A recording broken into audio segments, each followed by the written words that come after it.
আসসালামু আলাইকুম। আমন্ত্রণ জানাচ্ছি জাগো ফুটবলে। আপনাদের সাথে আছি আমি মমতাজ শাহিন রুম্পা। শুরুতেই জানিয়ে দিব আপডেটগুলো। চোখের জলে রঙিন আর্জেন্টাইন বিশ্বজয়ী এনজো ফার্নান্দেজের অনন্য মাইল ফলক, কোনো বড় ফাইনালে হারেন না এনজো। সাবিনা সুমাইয়ার হ্যাট্রিক, গোল পেলেন ঋতুপর্ণাও। আমাদের দেশ সৌভাগ্যবান যে সে এখানে খেলে, মেসিকে নিয়ে যা বললেন ট্রাম্প, প্রেসিডেন্টের চোখে সর্বকালের সেরাকে। থমকে গেছে রিয়ালের সঙ্গে ভিনিসিয়াসের নতুন চুক্তির আলাপ, তবে কি রিয়ালে ভিনির দিন শেষ? ক্লাব বিশ্বকাপের সেরা একাদশে জায়গা পেলেন কারা?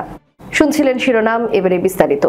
চোখের জলে রঙিন আর্জেন্টাইন বিশ্বজয়ী এনজো ফার্নান্দেজের অনন্য মাইল ফলক, কোনো বড় ফাইনালে হারেন না এনজো। আন্তর্জাতিক পর্যায়ে ফাইনাল জিততে চান, তবে এনজো ফার্নান্দেজকে দলে নিন। এনজো ফার্নান্দেজ মানেই যেন বৈশ্বিক বা মহাদেশীয় টুর্নামেন্টের ফাইনাল জয়। ঘরোয়া পরিসরের বাইরে বৈশ্বিক ও মহাদেশীয় টুর্নামেন্টে এখন পর্যন্ত 6বার ফাইনালে উঠেছেন ফার্নান্দেজ, যার প্রতিটি জিতেছে তাঁর দল। সর্বশেষ ক্লাব বিশ্বকাপের ফাইনালে পিএসজিকে হারিয়ে শিরোপা জিতেছে ফার্নান্দেজের দল চেলসি। ফার্নান্দেজ প্রথম আন্তর্জাতিক ফাইনাল খেলেন 2020 সালের কোপা সুদামেনিয়াকায়। কনমেবল আয়োজিত এই প্রতিযোগিতায় জাস্টিকার হয়ে শিরোপা জেতেন আর্জেন্টাইন মিডফিল্ডার। এরপর একই দলের হয়ে কনমেবল আয়োজিত আরেকটি টুর্নামেন্ট রিকোপাতেও শিরোপা জেতেন ফার্নান্দেজ। তারপর আসে সেই মহেন্দ্রক্ষণ। 2022 সালে কাতারে আর্জেন্টিনার হয়ে বিশ্বকাপ জেতেন ফার্নান্দেজ। তার চতুর্থ ট্রফিটি আসে গত বছরের কোপা আমেরিকায়। এটি আর্জেন্টিনার হয়ে তার দ্বিতীয় শিরোপা। চলতি বছর চেলসির হয়ে দুটি আন্তর্জাতিক শিরোপা জিতলেন ফার্নান্দেজ। প্রথমে জিতেছেন উয়েফা কনফারেন্স লিগ, সর্বশেষ গতকাল জিতলেন ক্লাব বিশ্বকাপ। ফাইনালে নিজেকে অপ্রতিরোধ প্রমাণের পাশাপাশি আরও একটি অনন্য অর্জন যুক্ত হয়েছে ফার্নান্দেজের নামের পাশে। পৃথিবীতে তিনি এখন একমাত্র ফুটবলার যিনি ক্লাব ও জাতীয় দলের হয়ে পরবর্তী ম্যাচগুলোতেই বুকে বিশ্ব চ্যাম্পিয়ন ব্যাজ পরে ঘোরেন। এর আগে ফিফার ঘোষণায় জানানো হয় 32 দল নিয়ে প্রথমবারের মতো আয়োজিত ক্লাব বিশ্বকাপে চ্যাম্পিয়ন ক্লাব আগামী 4 বছরের জন্য নিজেদের জার্সিতে বিশেষ বিজয়ী ব্যাজ পরবে। অর্থাৎ চেলসিতে থাকলে আগামী 2029 সাল পর্যন্ত এই ব্যাজ পরে খেলবেন ফার্নান্দেজ। আর 2022 সালে বিশ্বকাপ জেতার পর থেকে আর্জেন্টিনার হয়েও বিশ্ব চ্যাম্পিয়নের ব্যাজ পরে খেলতে নামছেন তিনি। অন্তত 2026 বিশ্বকাপ পর্যন্ত জাতীয় দলের হয়ে এই ব্যাজ পরতে পারবেন তিনি। ফলে এই মুহূর্তে 2 বিশ্বকাপ জেতা একমাত্র খেলোয়াড় হিসেবে বিরল এই অভিজ্ঞতা লাভ করতে যাচ্ছেন ফার্নান্দেজ। ক্লাব বিশ্বকাপ ফাইনাল শেষে চোখের পানি আড়াল করতে পারেনি ফার্নান্দেজ। গতকাল রাতে ম্যাচ শেষে অঝরে কেঁদেছেন তিনি। এই সময় সতীর্থদের এগিয়ে এসে তাকে সান্ত্বনা দিতে দেখা যায়। তার কান্নায় বলে দিচ্ছিল চেলসির হয়ে ক্লাব বিশ্বকাপ জিততে কতটা উন্মুখ ছিলেন। নিজের আবেগতাড়িত হয়ে পড়া নিয়ে এই মিডফিল্ডার বলেছেন, আমি আবেগতাড়িত হয়ে পড়েছি কারণ ব্যক্তিগত পর্যায়ে এটা দারুণ কিছু, সে কারণে আমি মূলত কান্না করেছি।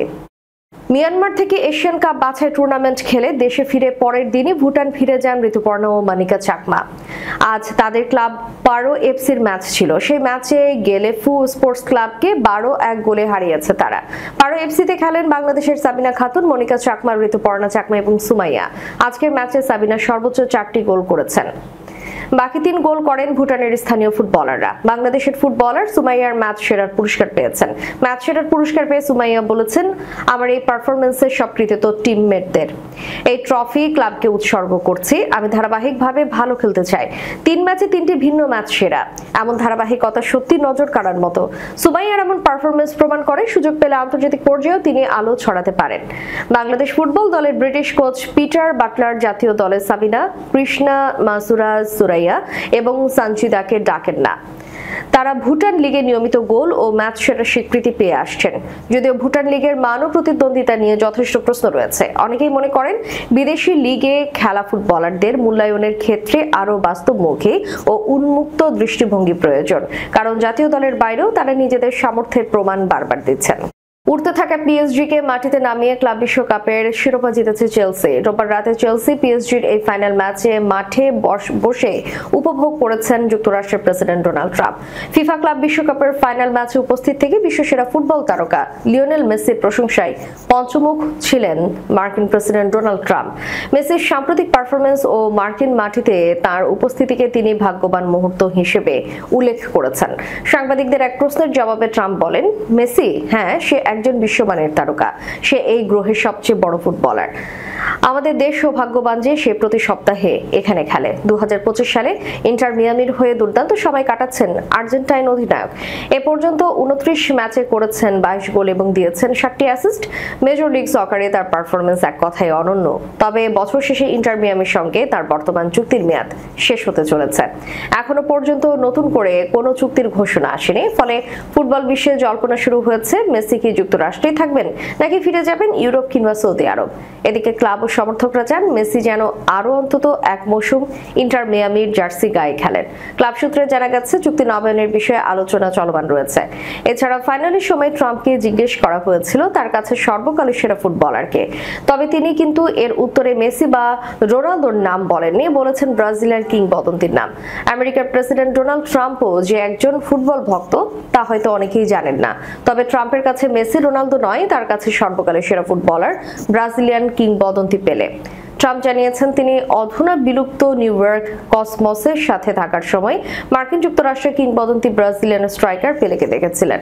ট্রাম্প বলেন, অনেক বছর আগে যখন আমি যুবক ছিলাম তারা পেলে নামের একজন খেলোয়াড়কে খেলার জন্য নিয়ে এসেছিল এবং সেই কসমস নামক একটি দলের হয়ে খেলেছিলেন। এটা অনেক আগের কথা এবং আমি তখন তরুণ ছিলাম, তাই পেলেকে দেখতে এসেছিলাম এবং সে অসাধারণ ছিল। ফিফা ক্লাব বিশ্বকাপে পিএসজির কাছে 4-0 গোলে হেরে বিদায় নিয়েছে স্প্যানিশ জায়ান্ট রিয়াল মাদ্রিদ। কথা ছিল ক্লাব বিশ্বকাপের পর রিয়ালের সঙ্গে নতুন চুক্তি করবেন ভিনিসিয়াস। তবে ক্লাব বিশ্বকাপে রিয়ালের ব্রাজিলিয়ান তারকার পারফরমেন্সের তেমন আহামরি ছিল না, যার কারণে এখন রিয়ালের সঙ্গে ভিনির নতুন চুক্তির আলাপ আটকে রয়েছে। ফিফা ক্লাব বিশ্বকাপে ভিনির পারফরমেন্সে হতাশ রিয়াল সমর্থকরা। ব্রাজিলিয়ান তারকার সমালোচনা করেছেন অনেকেই। গুঞ্জন উঠেছে ক্লাব বিশ্বকাপের বাজে পারফর্ম করার কারণে ভিনিকে শাস্তি দিতেই তার সঙ্গে নতুন চুক্তিতে এগোচ্ছে না রিয়াল মাদ্রিদ। এতে ভিনিসিয়াসের সৌদি আরবে যাওয়ার গুঞ্জন আরো জোরালো হচ্ছে। এর আগেও ভিনিসিয়াসকে দলে নিতে আগ্রহ দেখিয়েছে সৌদি আরবের ক্লাবগুলো। 24 বছর বয়সী ব্রাজিলিয়ানকে দলে টানতে $1 বিলিয়ন প্রস্তাবও করেছিল সৌদি আরবের ক্লাব। তবে সেই প্রস্তাবকেও না করে দিয়েছিলেন তিনি। এদিকে ক্লাব বিশ্বকাপ থেকে বিদায়ের পর ভিনিসিয়াস আসার কথা জানিয়েছেন। মুন্ডো দেপোর্তিভোকে দেওয়া এক সাক্ষাৎকারে তিনি বলেছেন, আমি আশা করি আমি রিয়াল মাদ্রিদে অনেক বছর থাকতে পারবো। আমি সবসময় বলেছি এটা আমার জীবনের ক্লাব। আমি এই ক্লাবে খুব খুশি। রিয়াল মাদ্রিদের সঙ্গে 2027 সালের জুন পর্যন্ত চুক্তির মেয়াদ রয়েছে ভিনিসিয়াসের। ফলে 1 বছর বাকি থাকতেই ব্রাজিলিয়ান তারকাকে ছাড়তে চাইবে না স্পেনের ক্লাবটি। নতুন ফরম্যাটের ক্লাব বিশ্বকাপের ফাইনালের পর ক্লাব বিশ্বকাপের সেরা একাদশ ঘোষণা করেছে ফিফা, যেখানে দুই ফাইনালিস্ট চেলসি ও পিএসজির খেলোয়াড়রাই সুযোগ পেয়েছে বেশি। ক্লাব বিশ্বকাপের পুরো আসরে এবার আলো কেড়েছে ব্রাজিলিয়ান ক্লাব ফ্লুমিনেন্স পালমাইরাস এবং সৌদি আরবের আল হিলালের মতো ক্লাব। ফ্লুমিনেন্সে সেমিফাইনালে এসে বাদ পড়েছে চেলসির কাছে হেরে। অন্যদিকে পালমেইরাস বাদ পড়েছে কোয়ার্টার ফাইনাল থেকে, তারাও হেরেছে চেলসির কাছে। সৌদি ক্লাব আল হিলালও বাদ পড়েছে কোয়ার্টার ফাইনাল থেকে। ব্রাজিলের ক্লাব ফ্লুমিনেন্সের কাছে 2-1 গোলে হেরেছিল আল হিলাল। ব্রাজিলের আরেক ক্লাব ফ্লামেঙ্গো বাদ পড়েছে নকআউট পর্ব থেকে। বায়ার্নের কাছে তারা হেরেছিল 4-2 গোলে। টুর্নামেন্ট শেষে ফিফা সেরা একাদশ নির্বাচন করেছে, যাতে চ্যাম্পিয়ন চেলসি এবং রানার্স আপ পিএসজির খেলোয়াড়রাই বেশি সুযোগ পেয়েছেন। তবে ফ্লুমিনেন্স ও আল হিলালের ফুটবলাররাও আছেন সেরা একাদশে। ব্রাজিলের ক্লাব ফ্লুমিনেন্সকে সেমিফাইনালে তুলতে বড় ভূমিকা রেখেছিলেন তরুণ ফরওয়ার্ড হারকিউলিস। নকআউটের 2 ম্যাচে বদলি নেমে গেল গোল করেছিলেন তিনি। রক্ষণে দেয়াল হয়ে দাঁড়িয়েছিলেন সাবেক পিএসজি এবং Chelsea Brazilian defender Thiago Silva. তারা সেরা একাদশে আছেন। ফাইনাল সহ পুরো টুর্নামেন্টে আলো কেড়েছেন চেলসির ইংলিশ মিডফিল্ডার কোল পালমার। তিনি অনুমিতভাবে আছেন সেরা একাদশে। সঙ্গে আর্জেন্টাইন মিডফিল্ডার এনজো ফার্নান্দেজ আছেন। ভিদিনহার সঙ্গে সেরা একাদশে জায়গা পেয়েছেন পিএসজির আশরাফ হাকিমি এবং ডিফেন্ডার মার্কিনিওস। গোলরক্ষক হিসেবে রাখা হয়েছে আল হিলালের ইয়াসিন বুনোকে। এছাড়াও রয়েছেন চেলসির মার্ক কুকুরেলা এবং পেদ্রো নেতো এবং রিয়াল মাদ্রিদের এরিক গার্সিয়া। শেষ করার পূর্বে সংবাদ শিরোনামগুলো জানিয়ে দিব আরো একবার। চোখের জলে রঙিন আর্জেন্টাইন বিশ্বজয়ী এনজো ফার্নান্দেজের অনন্য মাইল ফলক, কোনো বড় ফাইনালে হারেন না এনজো। সাবিনা সুমাইয়ার হ্যাট্রিক, গোল পেলেন ঋতুপর্ণাও। আমাদের দেশ সৌভাগ্যবান যে সে এখানে খেলে। মেসিকে নিয়ে যা বললেন ট্রাম্প, প্রেসিডেন্টের চোখে সর্বকালের সেরাকে। থমকে গেছে রিয়ালের সঙ্গে ভিনিসিয়াসের নতুন চুক্তির আলাপ। তবে কি রিয়ালে ভিনির দিন শেষ? ক্লাব বিশ্বকাপের সেরা একাদশে জায়গা পেলেন কারা? এতক্ষণ আমাদের সাথে থাকার জন্য ধন্যবাদ। আল্লাহ হাফেজ।